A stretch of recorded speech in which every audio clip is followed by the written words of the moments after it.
बुद्ध निर्माण स्थल कुशीनगर।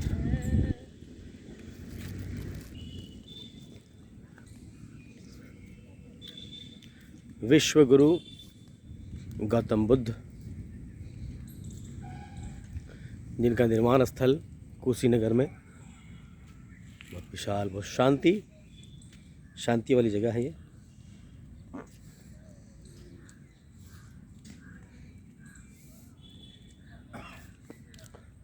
यहाँ आने के बाद शांति प्रतीत होगी ही।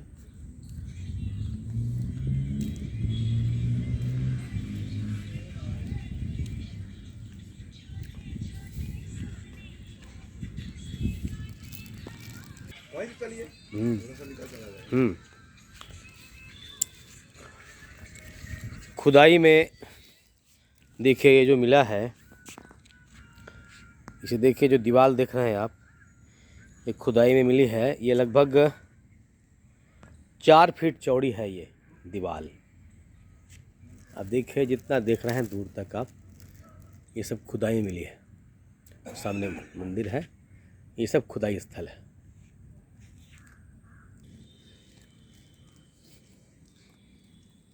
ये देखिए, जो देख रहे हैं आप, दीवार जो नज़र आ रहे हैं आपको ईंट के, ये सब खुदाई में मिले हैं।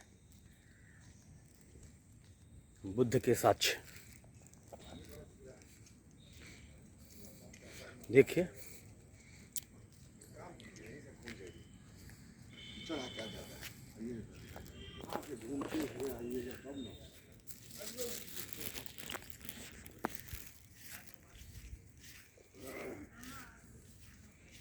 ये देखिए, खुदाई में मिली हुई, देखिए ईंटों का साइज देखिए,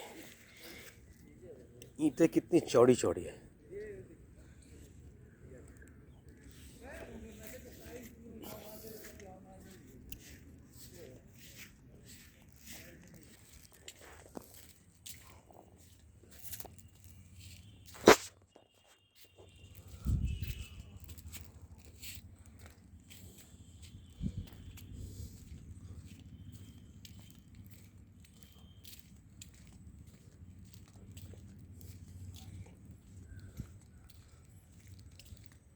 देखिए, ये जो ईंट का बना हुआ दिख रहा है, ये खुदाई में मिला है।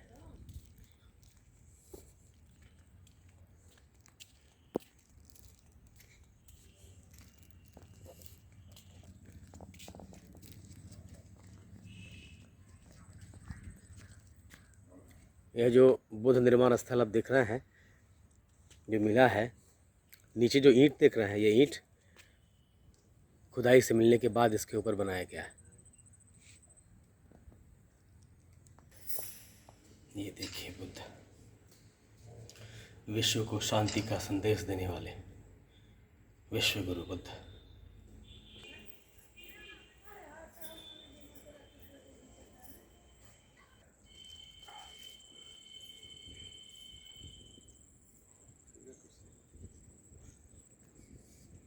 वो स्तूप बना हुआ, कुछ नहीं है, गिर जाइएगा इस पर, स्लिपरी है, नहीं ले लीजिए। चलिए, आपका नाम? हमारा नाम है भिक्खू यशपाल। आप कहाँ से हैं? कुशीनगर महापरिनिर्वाण टेम्पल। जिस जगह पे आए हो, इस जगह पे भगवान बुद्ध ने अपने शरीर को छोड़े थे जी। और ये बहुत पावन धरती है, जहाँ पे इस विश्व में जिस व्यक्ति को, ब्रह्मांड सबसे विद्वान जो व्यक्ति है, जिनको बुद्ध कहा गया, इस ब्रह्मांड में जिस व्यक्ति को सर्वोत्तम ज्ञान प्राप्त हुआ हो, वह इसी जगह पे अपने शरीर को त्याग दिए थे। और जो अंदर मूर्ति है, वह मूर्ति हर्बल नाम का व्यक्ति सेठ थे, जो मथुरा के थे। दीन नाम का व्यक्ति कलाकृति के थे। 5वीं सदी में उस मूर्ति को बना के दान दिए थे, जो लाल बलुआ पत्थर की मूर्ति बनी हुई है। सेम उसी प्रकार तथागत भगवान बुद्ध अपने शरीर को छोड़े थे। जब आप पैर से देखेंगे तो ध्यान मुद्रा में है, बीच में देखेंगे तो चिंतन मुद्रा है, सामने देखेंगे तो चेहरे पे मुस्कुराहट है। त्रिरत्न वह मूर्ति है। और उसके नीचे दर्शाया गया है सर्वप्रथम जीवक को, जो भगवान बुद्ध के शासनकाल में वैध हुआ करते थे। दूसरे हैं सुभद्र, जो बुद्ध ने अंतिम बार अपना शिष्य बनाया, वह सुभद्र को बनाया। और उनके सबसे प्रिय शिष्य आनंद, उसमें दर्शाया गया है जहाँ भगवान बुद्ध की लेटी हुई प्रतिमा है नीचे। ये जो सामने स्तूप है इसमें भगवान बुद्ध की अस्थियाँ रखी हैं। उनको जब उनका दाह संस्कार हुआ तो इसमें उनके कलश में करके इसमें इसको कहते हैं अस्थि स्तूप। उसके नीचे है चैत्य स्तूप जहाँ पे मेन स्थान है जो भगवान बुद्ध अपने शरीर को छोड़े थे। ये जो सामने जितना स्ट्रक्चर हैं, सम्राट अशोक ने जब सर्वप्रथम 4 धाम का यात्रा किया, नंबर 1 लुम्बिनी, नंबर 2 बुद्ध गया, नंबर 3 सारनाथ और नंबर 4 कुशीनगर। उन्होंने ये जितने भी पवित्र स्थान थे उसको डेवलप करके यहाँ पे बुद्ध विहार का निर्माण कराया। तो ये बुद्ध विहार की अवशेष हैं। जी, बुद्ध विहार के अवशेष हैं। आज के माहौल से उस समय लिखने पढ़ने का यंत्र नहीं था, लोग कंठस्थ करते थे, बहुत भिक्षु कंठस्थ करता था, याद करता था, स्मरण शक्ति पे आधारित शिक्षा थी। और वह अपने हाथ में पिंडपात लेके लोगों के घरों पे जाके पिंडपात करके यानी भोजन दान लोग उसको देते थे। और भगवान बुद्ध के मानव कल्याण के लिए जो उनके देशना थे, जो उनके उद्देश्य थे, बहुत भिक्षु बांट के लोगों को कृपया आप मुझे पिंड के बारे में बताएं। पिंड मतलब ये होता है जो भगवान बुद्ध का पिंड पात्र जिसमें हम लोग भोजन करते हैं उसको पिंड पात्र कहा जाता है। जी। और अभी बिहार के बहुत सारे स्थलों में पिंड बनाए जाते हैं। छठ में ही पिंड बनाए जाते हैं। नहीं, उसको कहते हैं मानवती स्तूप। जो छठ है आप मानते हैं, भगवान बुद्ध के शासन काल में जितने छोटे छोटे स्तूप हैं इसको कहा जाता है मानवती स्तूप। मानवती स्तूप। दूसरा स्तूप होता है धातु स्तूप। और सर्वप्रथम जो महापुरुष का ये चैत्य स्तूप, नंबर 2 धातु स्तूप, नंबर 3 मानवती स्तूप। ये जो मूर्ति पूजा नहीं था तो लोग इसी प्रकार अपने महापुरुषों को माना और जाना करते थे, नमन बंदन किया करते थे। और उस समय की परंपरा थी जब हमारे घर का कोई भी इस संसार को छोड़ के जाता था उसके राख को हम रख के घर पे भी एक छोटा सा स्तूप बना के उसको नमन बंदन करते थे। क्योंकि अगर इंसान ना होता, सर्वप्रथम माता पिता अगर ना होते तो हम लोग मानव रूप में नहीं आते। क्या बात। तो बुद्ध का कहना है कि सर्वप्रथम जो पूजनीय होता है, जो ब्रह्मा होता है, वह माता पिता होते हैं। दूसरा गुरु होता है जो हमको शिक्षा देता है। तीसरा जो आप शिल्पकार बनते हो, कोई नौकरी देता, कोई कारीगर बनते हो आप और मर जाते हो तो कंधा देने वाला इंसान, तो आप सर्वप्रथम एक अच्छे इंसान बनो। ये बुद्ध का मार्ग था। मानव कल्याण के लिए उन्होंने खुद एक राजा होकर मानव कल्याण के लिए अपने आप को समर्पण किए। उनके पास में किसी भी सुख सुविधा की कोई कमी नहीं थी। उनके लिए तो उस समय 3 महल बने थे, ठंडी का अलग, गर्मी का अलग, बारिश का अलग। इसलिए बुद्ध का मतलब यही होता है कि आपको तथागत भगवान बुद्ध के बोधि के शरण में जाना है, ज्ञान के शरण में जाना है। अर्थात अपने बुद्धि को जो नेगेटिव चीज़ें हैं, जो हमारे शरीर को नेगेटिव करता है, उस चीज़ों को हटा के हमेशा पॉजिटिव सोचना है। बौद्धिज्म कोई धर्म नहीं है, बौद्धिज्म एक विचारधारा। जी, आपकी बातें बहुत अच्छी लग रही है। आप 2 शब्द नकारात्मक और सकारात्मक सोच पर बोलते हैं जो आज के युवाओं को प्रेरित करेगा। नहीं, नकारात्मक यह होती है कि सर्वप्रथम हम यह चीज़ भूल जाते हैं, पूजा और पाठ। पूजा माने होता है, पू माने होता है पूरी, जा माने जानकारी, पा माने पठन करना। सर्वप्रथम हम अपने जीवन में यह कर्तव्य करें कि जिस घर पे हम जन्म लिए हैं उस घर के हर एक माता पिता, उस बच्चे, उस घर, उनके लिए यह सपना देखते हैं या ख्वाहिश देखते हैं कि हमारा बच्चा एक दिन बड़ा होगा और आगे बढ़ेगा।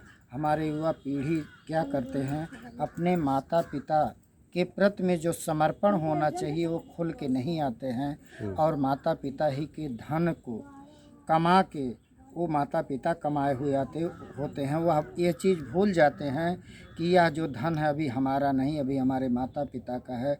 तो कभी भी सर्वप्रथम बेहतर इंसान बनने के लिए हमें अपने घर परिवार माता पिता के प्रति में समर्पण होना चाहिए। जब हम एक नेक इंसान बनते हैं, हमारे गांव से लेके तहसील से लेके ज़िले से लेके राज्य से लेके पूरे संसार में सबका हम मानव कल्याण के लिए भला करते हैं। इसलिए हमें एक नेक, और भगवान बुद्ध का ये जो ज्ञान है, दुख, भगवान बुद्ध कहते हैं जाति भी दुखा, जरा भी दुखा, व्याधित भी दुखा, प्रिय से मिलना भी दुखा, प्रिय से बिछड़ना भी दुखा। जन्म अगर हुआ तो यह सच्चाई है कि मृत्यु तो होनी है, लेकिन उस मृत्यु के बीच में हम कौन सा ऐसा कार्य करके जा रहे हैं जो हमारे माता पिता का भी नाम हो, हम अपने समाज के लिए अगर कुछ करके जा रहे हैं, अपने देश के हित के लिए अगर अपने आप को समर्पण करते हैं, तो उसी प्रकार हमें, जिस प्रकार भगवान बुद्ध कहते हैं, सूरज एक अपना प्रकाश दुनिया में अलग देता है, चंद्रमा अपना प्रकाश अलग देता है, पानी सबको प्यास बुझाती है, अग्नि सबको भोजन पका के देती है, वायु सबको एक शरीर का ही मिलता है।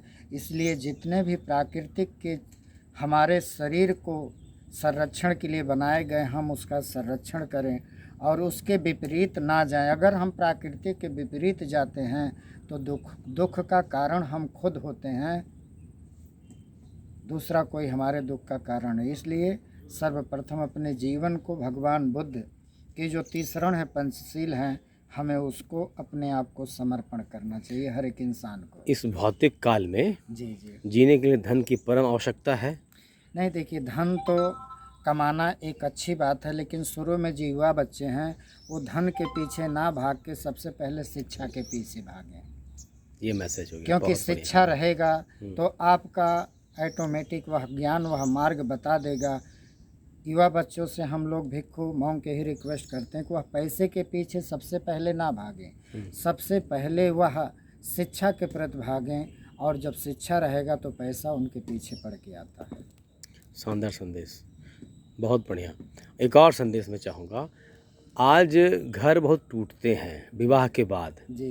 विवाह के बाद सास और बहू के लिए क्या आपका संदेश होगा? नहीं, सबसे पहले तो हम इस प्रश्न से एक ही चाहेंगे, कभी भी हम जब गृहस्थ जीवन में जाते हैं, गृहस्थ जीवन में जाने पे हम यह चीज़ यह भूल जाते हैं, कोई भी बहू हो गई, हमारा यह कर्तव्य होता है कि उसका घर टूटे ना। तो एक माँ बाप, बेटियां जो होती हैं वह 2 घर को संभालती हैं, 2 घर पे उनका विचार चलता है। लेकिन दुर्भाग्य ये है कि भारत में सर्वप्रथम जब तक हमारे घर पे बेटियां रहती हैं, लोग खुद कहते हैं कि जाने द्वार पराए घर पे जाना है। जब दूसरे घर पे बेटियां जाती हैं तो हम खुद कहते हैं, कभी बच्चे कुछ गलती कर देते हैं, जाने द्वार पराए घर से आई है।